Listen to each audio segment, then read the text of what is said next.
জীবনে কখনো কি এমন সময় এসেছে যখন মনে হয়েছে সব শেষ? আবার কিছুদিন পরেই ঠিক সেই জীবনটাই আবার সুন্দর হয়ে উঠেছে। এটাই সময়ের খেলা। ভালো সময় আর খারাপ সময় দুটোই আমাদের জীবনের শিক্ষক।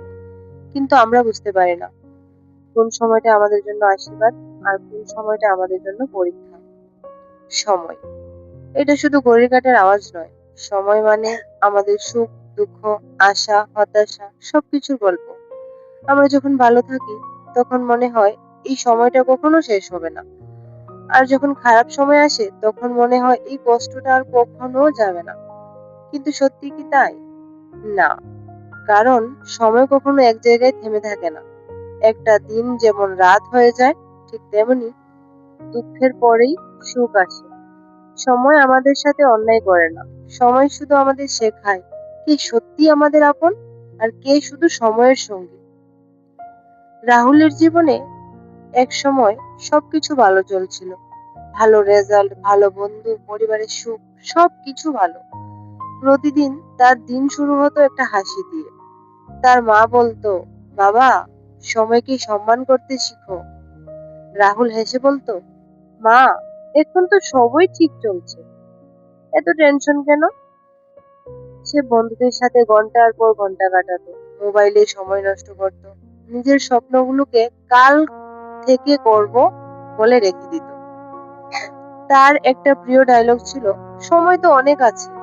কিন্তু সে জানতো না এই অনেক সময় এইটাই একদিন তার সবচেয়ে বড় ভুল প্রমাণ হবে। হঠাৎ একদিন সবকিছু বদলে গেল। পরীক্ষার ফল খারাপ, বন্ধুরা ধীরে ধীরে দূরে সরে গেল, পরিবারের চাপ, দুশ্চিন্তা বাড়তে লাগলো।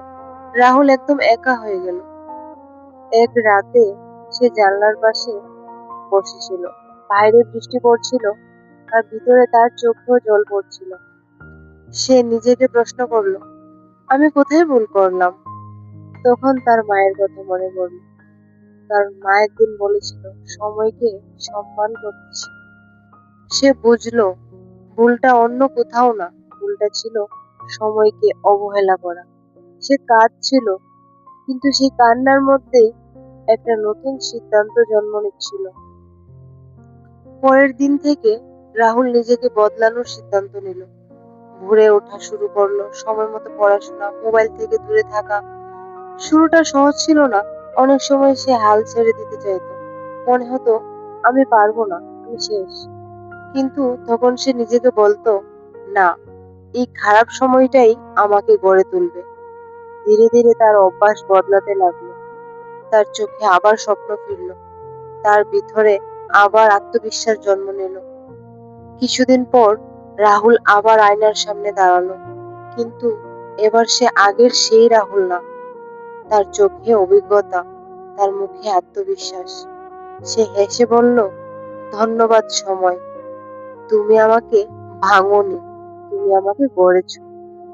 সে বুঝলো ভালো সময় তাকে হাসিয়েছে, কিন্তু খারাপ সময় তাকে মানুষ বানিয়েছে।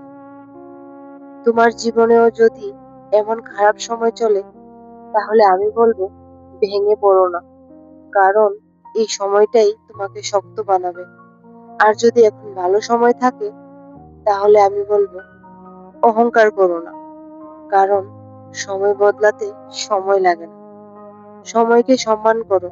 কারণ সময়ই একমাত্র জিনিস যা আমাদের সবকিছু শেখায়। সময় কখনো খারাপ না। আমরা বুঝতে দেরি করি সময় আমাদের কি শেখাতে চাইছে। জীবন কখনো একই রকম থাকে না। আজ তুমি হাসছো, কাল হয়তো কাঁদবে। আবার আজ তুমি কাঁদছো, একদিন ঠিকই হাসবে। এটাই সময়ের নিয়ম। তাই খারাপ সময় এলে নিজেকে ভেঙে ফেলো না। চুপচাপ লড়াই করে যাও। কারণ এই সময়টাই তোমাকে শক্ত বানাচ্ছে। আর ভালো সময় এলে অহংকার করো না। কারণ এই সময়টাই একদিন স্মৃতি হয়ে যাবে। মনে রাখবে, মানুষ হারিয়ে গেলে হয়তো ফিরে পাওয়া যায় না। কিন্তু সময় চলে গেলে সেটা কখনোই ফিরে আসে না। তাই প্রতিটা মুহূর্তকে মূল্য দাও। প্রতিটা সম্পর্ককে গুরুত্ব দাও। কারণ সময় শুধু আমাদের জীবন বদলায় না, আমাদের মানুষ হিসেবেও গড়ে তোলে। সময়কে ভালোবাসো। সময় তোমাকে একদিন এমন জায়গায় নিয়ে যাবে যেখানে তুমি নিজেকেই নতুন করে চিনতে পারবে। কথাগুলি যদি সত্যি মনে হয় তাহলে একটা লাইক করে কমেন্টে তোমার মতামত জানাও, আর সঙ্গে যদি ভালো লাগে তাহলে চ্যানেলটা সাবস্ক্রাইব করে রেখো। আজকের ভিডিওটা এখানেই শেষ করছি। দেখা হচ্ছে পরের কোনো নতুন গল্পে। ততক্ষণ সবাই ভালো থাকো।